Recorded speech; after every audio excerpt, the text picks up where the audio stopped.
The studio is a heartbeat away from chaos. Cameras hum, lights burn white hot, and somewhere beyond the glare, a question hangs heavy in the air, one that shouldn't have been asked. Sunny Hostin leans forward, her voice cutting through the quiet. So, Brad, when will you finally take responsibility for the kind of man Hollywood let you become?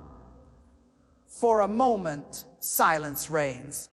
Brad Pitt's eyes lift, calm but wounded, the kind of calm that only comes from knowing he's been here before.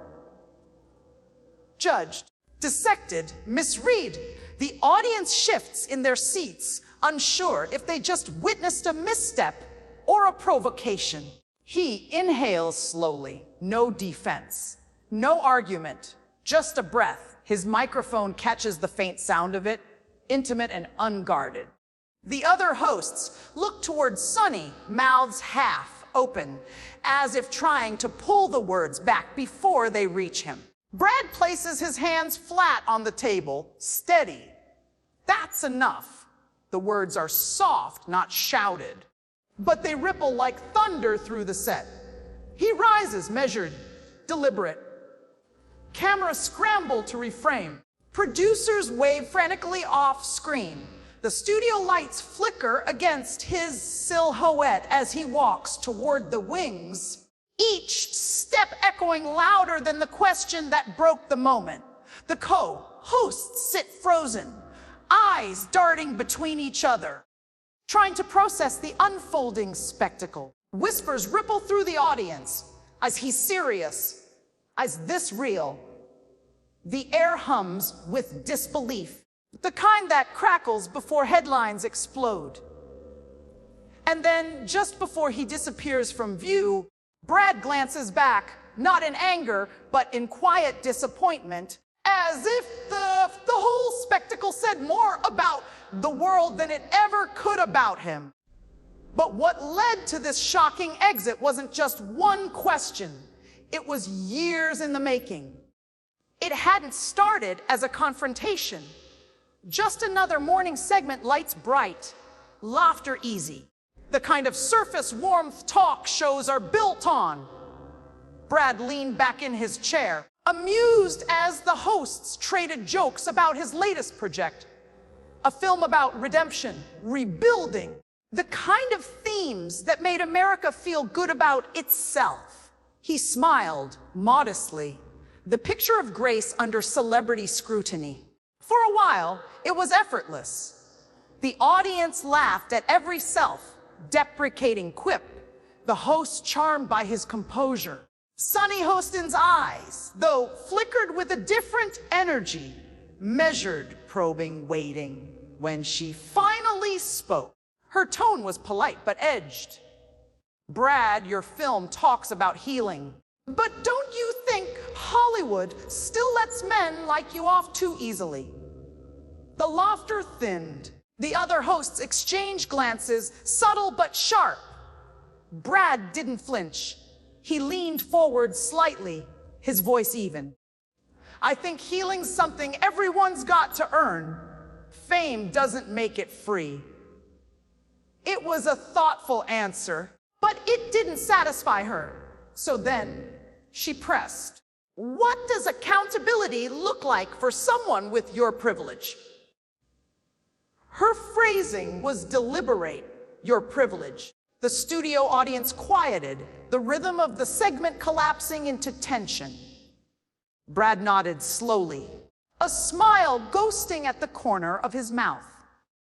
Accountability, he said softly.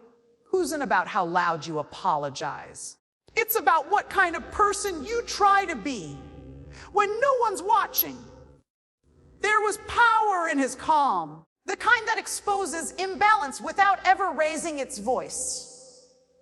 Sunny's expression faltered, caught between professionalism and provocation. She pivoted quickly, changing the subject, but the undercurrent remained. As the conversation stumbled onward, family, faith, the state of men in modern America, each question seemed to circle closer to something personal, something dangerous. The audience could feel a collision coming. Wrapped in civility, Brad stayed composed, gracious, almost disarmingly so. But beneath the polite laughter and glossy smiles, a spark had already been struck. The energy in the room shifted from curiosity to quiet anticipation, the way the air tightens before a storm. And when Sunny decided to go there, she triggered a moment no one saw coming. Long before that morning, Sunny Hostin had built a name on fearlessness. She wasn't the host who softened questions or offered safe smiles. She was the one who cut through polite facades, the one who dared to ask what others only implied. To her supporters, she was a necessary force in modern media, a woman unafraid to challenge power, even when power smiled back in a designer suit. But to her critics, that same sharpness felt less like courage and more like condescension, a certainty that left no room for grace. Years of courtroom experience had trained her voice to sound like authority itself. Every syllable carried the weight of moral conviction. Yet conviction, when tempered, can harden into something else. Something colder. In past interviews, she had pushed guests beyond the comfort of civility. A senator accused of hypocrisy, a young activist still grieving, an actor cornered about a scandal long put to rest. The moments went viral, the clips replayed, the internet applauded or condemned. But either way, she won attention. Sunny had learned to equate discomfort with truth. If people squirmed, she believed she was getting closer to honesty. That was her gift and her blind spot. It made her formidable, but it also made her fragile, because behind that fierce exterior was a deep need to be right, to be the one who saw through everyone else's illusion. So when Brad Pitt sat across from her, calm, unbothered, effortlessly likable, she felt that familiar challenge rising. He was the archetype she'd spent her career dismantling. Powerful, adored, seemingly untouchable. Her instinct whispered that if she could make him falter, even for a second, she'd expose something meaningful, maybe even noble. But intent can twist in the glare of studio lights. The moment her questions edged toward his private life, her voice lost its balance between inquiry and indictment. The audience didn't hear curiosity anymore. They heard accusation wrapped in intellect. Still, she believed she was steering the narrative, holding the cards. Every phrase was deliberate, every pause measured. The other hosts gave polite smiles, unwilling to interrupt. Producers watched from behind the glass, aware that tension meant engagement, and engagement meant ratings. Sunny leaned forward that day not to humiliate, but to reveal. Yet what she didn't realize was that revelation cuts both ways. Her tone, sharpened by years of righteous questioning, now turned against her. The more she pressed, the smaller her empathy became. Viewers at home began to sense it. The shift from strength to superiority, from truth seeking to judgment. And as the segment inched toward its breaking point, Sunny mistook silence for victory. She thought she was guiding the conversation, holding power in her words, shaping the story to her will. She thought she was in control of the interview, until Brad answered in a way that changed everything. For decades, Brad Pitt was the man America projected its dreams onto. The perfect jawline, the effortless charm, the myth of a man who could save the word on screen and still smile through the chaos off it. But behind every red carpet grin was the slow erosion of privacy, the price of being both idol and target. Fame had given him everything and quietly taken just as much. There was a time when he chased the noise, the flashbulbs, the endless interviews, the illusion of control. But life has a way of humbling even the brightest stars. The public saw headlines, heartbreaks, divorces, whispers of struggle. What they didn't see was the reckoning. Late nights without sleep, phone calls that didn't end, a man learning how to forgive himself without the script telling him when to. He began to rebuild, not with grand statements, but quiet acts. Donations made anonymously to rebuild homes in New Orleans, funding art programs for kids who'd never seen a movie theater, speaking softly about mental health, never positioning himself as an expert, only as someone who had finally learned to listen. Hollywood loves a comeback story, but this wasn't that. This was something slower, more sacred. A man learning to exist without applause. The smile that once sold blockbusters had become smaller, more real. He spoke less, but when he did, it carried weight. When he walked onto the set of The View that morning, he wasn't there to defend a legacy. He was there to talk about the power of silence, of stillness, of letting go. His demeanor that day wasn't performance. It was practice. The discipline of staying grounded when the world expects spectacle. The host joked, teased, nudged him toward old narratives. Hollywood excess, broken relationships, movie star mythology. But Brad deflected with grace. He no longer needed to win the room. His peace was not for sale. That kind of peace doesn't come cheap. It's forged in public humiliation, in the slow, steady work of rebuilding a self that's been turned into a brand. The Brad who once fought to prove himself was gone. In his place stood a man who finally understood that dignity doesn't shout, it endures. So when Sunny Hostin's tone began to shift, when her words edged from curious to cutting, something inside him recognized the test, not of intellect, but of restraint.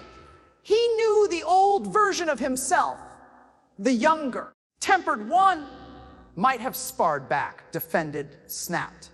But this version, he had learned the difference between reacting and responding. He sat there, posture calm, eyes soft, letting her words roll off like wind against a mountain. Each provocation met not with denial, but with composure. He had been through storms far greater than this one. Storms of his own making. Storms the world had broadcast in merciless detail. Now, in front of millions, that history became armor. His patience wasn't passivity, it was mastery. He wasn't proving his innocence. He was proving his growth. And as the air in the studio thickened, as tension shimmered just beneath the surface, Brad's quiet poise became its own kind of power. A power that doesn't dominate but disarms. But when your peace is tested in public, sometimes the only response is to walk away. Back in the studio, the air carried a different weight. The laughter that once filled the room had thinned into a polite hum. A thin layer of civility stretched over growing unease. The table gleamed under the studio lights. 5 people seated in a perfect circle, yet only 2 truly facing each other.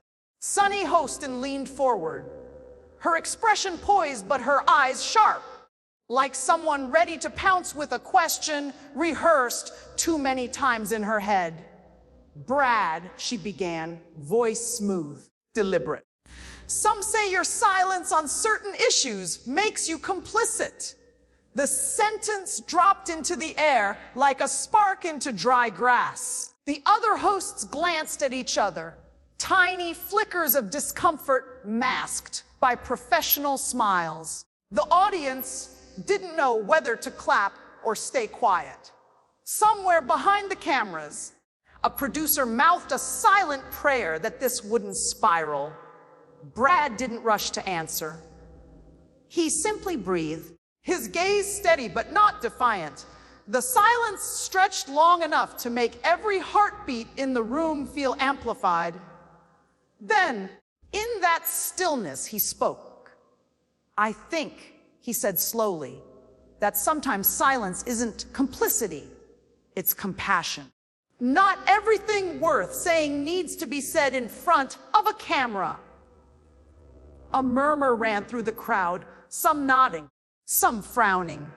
The elegance of his restraint disarmed part of the room, but not Sunny. She tilted her head, a polite smile that didn't reach her eyes. "But don't you think people with your platform have a responsibility to speak up?" "I do," Brad replied, unflinching. "But I also believe in listening first. The loudest voices aren't always the wisest ones." There was power in his calm, the kind that doesn't entertain drama, but exposes it through grace. It made her uncomfortable. That composure, his ability to stay grounded while she searched for a reaction. So she pressed, her tone shifting. "You're saying that silence can be wise, even when people are suffering." He met her gaze. "Sometimes words become noise. And when the world is full of shouting, empathy can look a lot like quiet."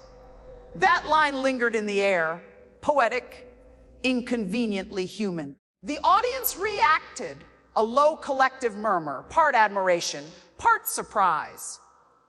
Sunny's smile faltered for a second, then stiffened. "That's a beautiful sentiment," she said, her voice tightening around the words. "But some might say that's convenient coming from someone who's never had to fight to be heard."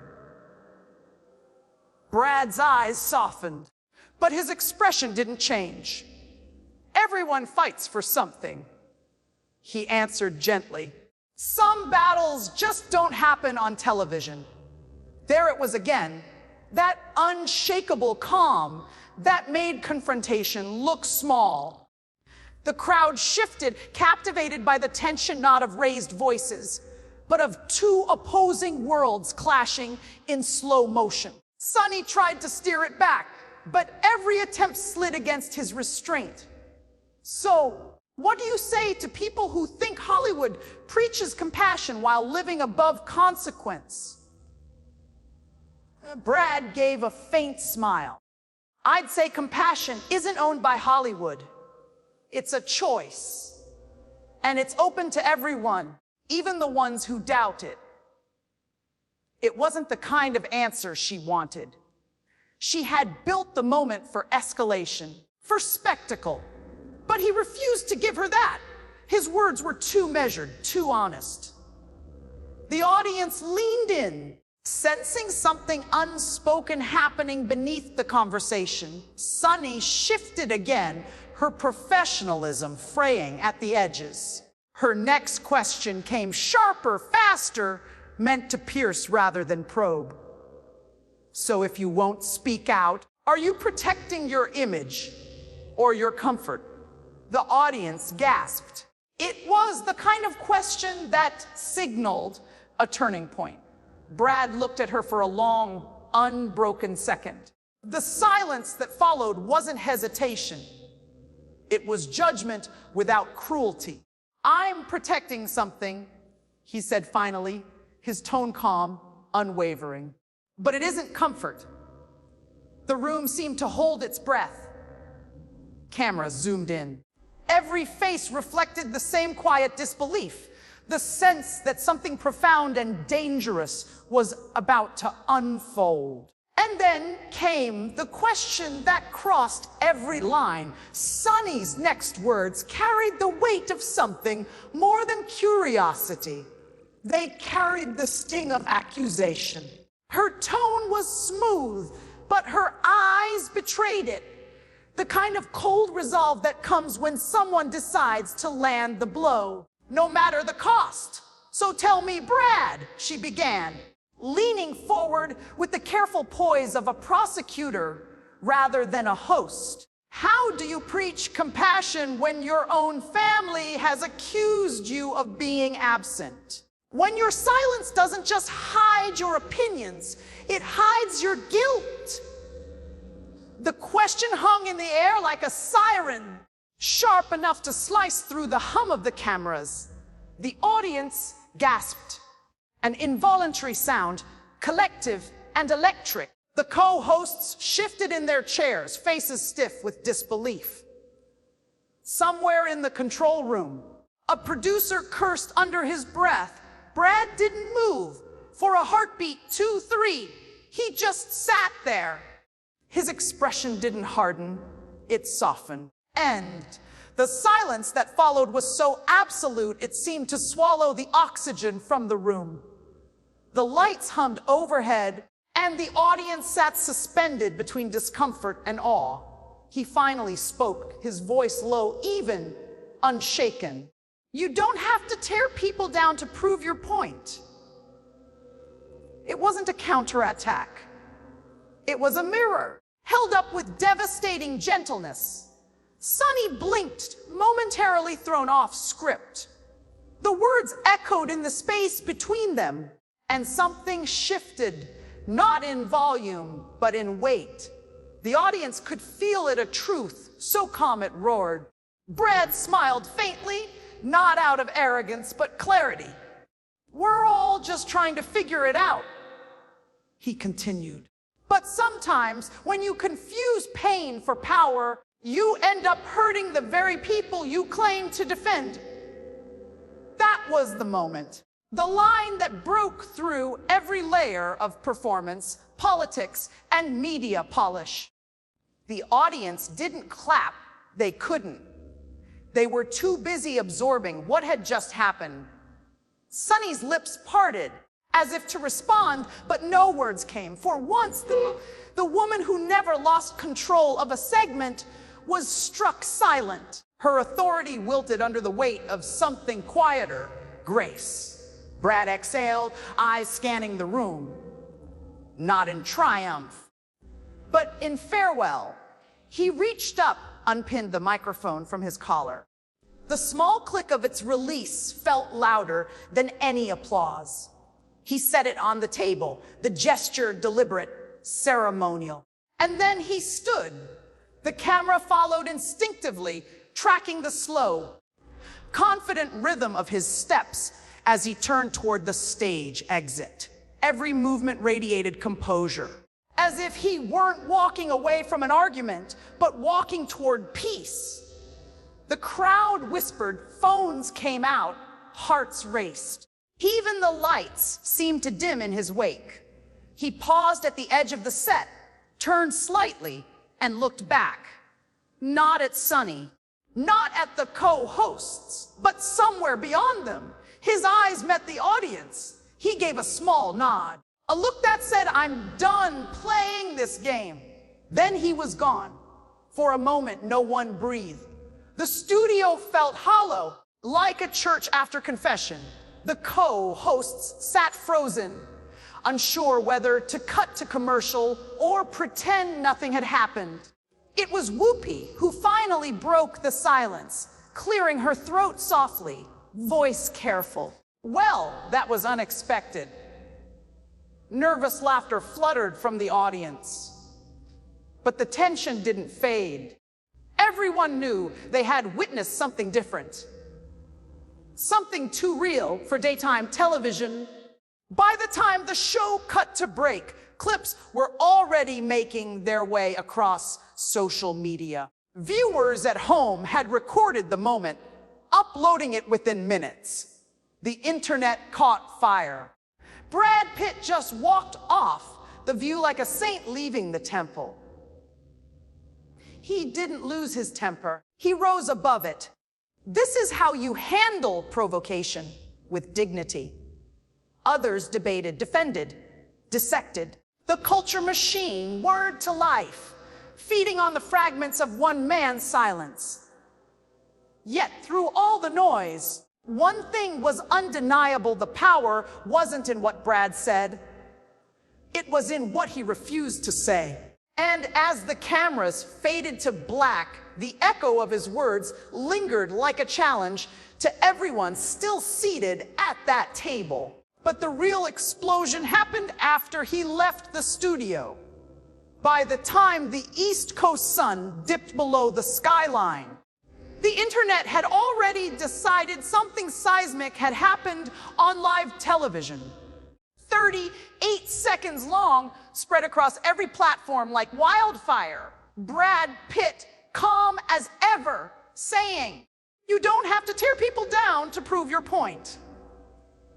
Then the mic drop, the turn, the walk. It was cinema disguised as talk show television.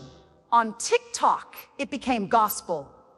Edits appeared within minutes. Dramatic background music, black, and white filters captions that read, "When silence speaks louder than outrage," one creator posted. This is what emotional intelligence looks like, racking up 4 million views in 2 hours. Another slowed the footage down, adding the line, "Grace under fire," "The last gentleman in Hollywood." Twitter, still raw and relentless, exploded. Fire Boardwalk trended first, then Fake Dignity wins. Then, inevitably, Sunny crossed the line. Tweets poured in. He didn't storm off, he ascended. That's not a walk-off. That's a mic drop on moral maturity. Sunny just ended her own credibility live on TV. Within the first hour, over 1 million posts dissected every facial twitch, every pause, every word. Journalists called it a generational moment in media ethics. Others labeled it Hollywood's quiet rebellion. YouTube turned into a debate hall. Reaction videos popped up faster than the algorithm could catch them. Body language experts, media analysts, everyday fans recording from bedrooms lit by LED strips. One influencer said, "He didn't just walk away from an interview. He walked away from the circus." Another added, "We're watching a shift from outrage culture to restraint culture." Instagram flooded with quote posts on minimalist backgrounds. "Strength is staying silent when they expect you to break. Walk away, but make it poetic. Grace is the new power." Celebrities joined in. Viola Davis reposed the clip with a simple caption, "Class." Matthew McNaughton commented, "That's how you keep your center, brother." Even Oprah weighed in during a live stream. It wasn't about winning an argument. It was about reclaiming your peace. Meanwhile, Sunny Hostin's name trended for all the wrong reasons. Some defended her. She's doing her job. But most didn't hold back. Threads dissected her pattern of pushing too far, of turning interviews into interrogations. The debate became symbolic, not just about one talk show host, but about the state of public discourse itself. News outlets scrambled to keep up. Entertainment segments replayed the clip like a slow-motion car crash, while political commentators used it to sermonize about civility. Late-night hosts turned it into punchlines.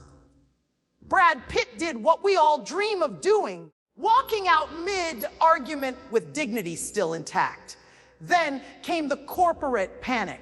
The View's producers released a careful statement within hours. "Would deeply respect all our guests and value open dialogue. Today's exchange was emotional, but our commitment to conversation remains unchanged." It didn't help. The narrative was already out of their hands. Memes multiplied. Sunny depicted as a journalist turned interrogator. Brad cast as the reluctant philosopher. Someone edited him walking off the set with the words, "Inner peace." Activated, glowing behind him in neon letters, Even major news channels got philosophical. CNN ran a segment titled, "One Silence Speaks Louder Than Spin." Fox called it Hollywood's woke reckoning. NBC framed it as a lesson in modern masculinity. Every outlet spun it for their tribe. Yet the footage remained the same, unfiltered, uncut, unshakable. In living rooms and group chats, the arguments burned hotter. Parents showed it to their teenagers. Pastors referenced it in sermons. Therapists shared it as an example of emotional boundaries. It wasn't just about Brad anymore. It was about what he represented: composure in a culture addicted to chaos. Then came the think pieces. The Atlantic published the day Dignity went viral. Variety asked, did Brad Pitt just redefine celebrity authenticity? Social media strategists called it a masterclass in silence as brand power. It became a touchstone moment, the rare kind that blurred entertainment, ethics, and identity. But as the memes reached their peak, as hashtags turned into movements, one voice cut through the digital noise. It wasn't a celebrity, nor a journalist. It was a quiet post from an anonymous user, buried beneath millions of likes and reposes. It read, "Everyone's talking about how he walked away, but maybe we should ask why he had to." The comment hit like a whisper in a storm. Subtle, piercing, unforgettable. Screens paused on it. Thousands shared it. Millions pondered it. Because beneath all the noise, the question lingered. But as the noise grew louder, one message cut through it all. Long after the lights dimmed and the studio floor cleared, what lingered wasn't the argument. It was the silence that followed it. Brad's walk-off had become more than a viral clip. And it was a mirror held up to a world that couldn't stop shouting long enough to listen. His calm wasn't a reaction, it was a revelation. Because in an age where rage gets rewarded, where every disagreement becomes a battlefield, his decision to simply say, "That's enough," and leave carried a power words rarely achieve. He didn't flinch, didn't retaliate, didn't perform. He just stood in his truth and walked away. And somehow, that became the loudest sound of the night.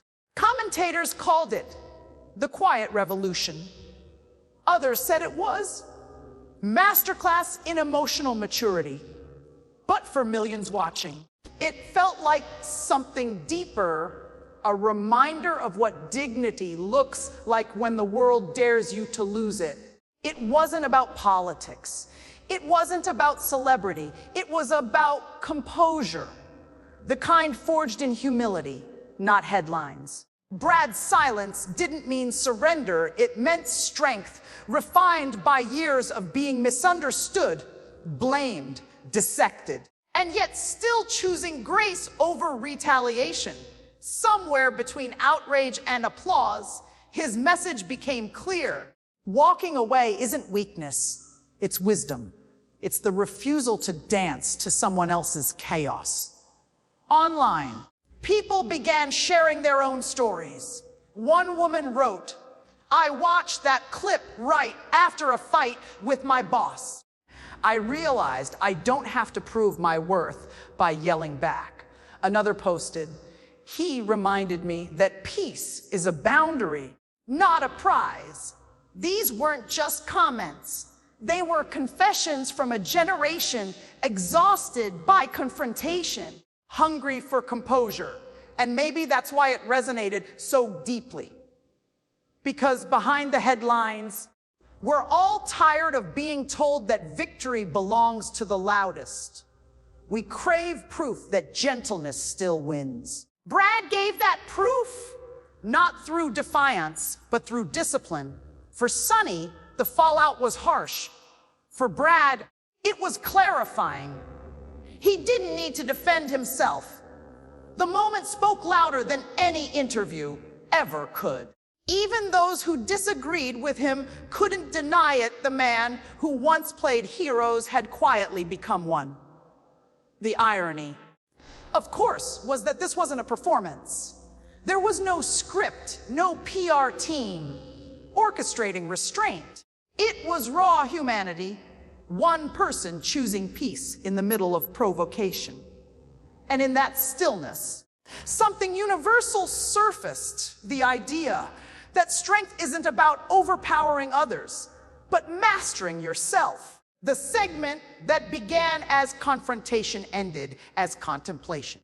A nation momentarily obsessed with the noise found itself talking about the virtue of silence. What started as a clash turned into a classroom, a lesson on grace in a graceless age. Because here's the truth. Walking away doesn't make you small. Sometimes it's the only way to stay whole. Brad's calm became a cultural reset button, a pause in the chaos, a reminder that not every battle deserves your energy. His quiet exit wasn't an escape. It was a statement. I don't belong to this storm. And for those watching, the immigrants, the dreamers, the exhausted believers in dignity, it struck a chord.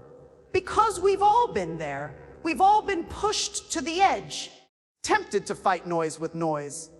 And here was proof that sometimes the bravest act isn't standing your ground, it's walking away with your peace intact. Maybe that's the real lesson behind the drama. Not that one side won and the other lost, but that grace still has power in a world that's forgotten how to use it. In a time when outrage trends faster than truth, Brad Pitt's silence became a form of protest against cynicism, against spectacle, against the idea that decency no longer matters. Because in a world addicted to outrage, true strength is the courage to stay kind. And as the cameras faded, one truth remained. Sometimes the quietest exit echoes the loud, and so the headline that read, "Brad Pitt walks off the view after Sunny Hostin pushes too far," became more than celebrity gossip. It became a symbol, a reflection of something bigger than Hollywood, bigger than talk shows, bigger than fame itself. It became a moment about us, about the quiet rebellion of choosing dignity when the world demands drama. Because what happened on that stage wasn't just a man walking away. It was a man refusing to let provocation dictate his peace. It was a reminder that in a time where outrage is currency, composure is the ultimate wealth. We live in an era that celebrates the loudest voice in the room. But Brad showed something timeless. You don't need to shout to be heard. You don't need to fight every battle to win your life back. Sometimes the greatest victory is restraint, the courage to walk away and let your silence say everything. That moment on The View will fade from trending pages, but its message will linger. Because people don't remember who shouted the loudest. They remember who stood tallest in grace. And maybe that's the point. That's the lesson this whole saga left us with. Strength isn't about control over others. It's about control over yourself. So if you believe composure is power, if you believe dignity still matters, then share this story. Because the world doesn't need more noise. It needs more balance. It needs reminders like this. That walking away isn't weakness. That calm is contagious. That sometimes the truest statement is silence. Let's remind the world, not every fight deserves your presence.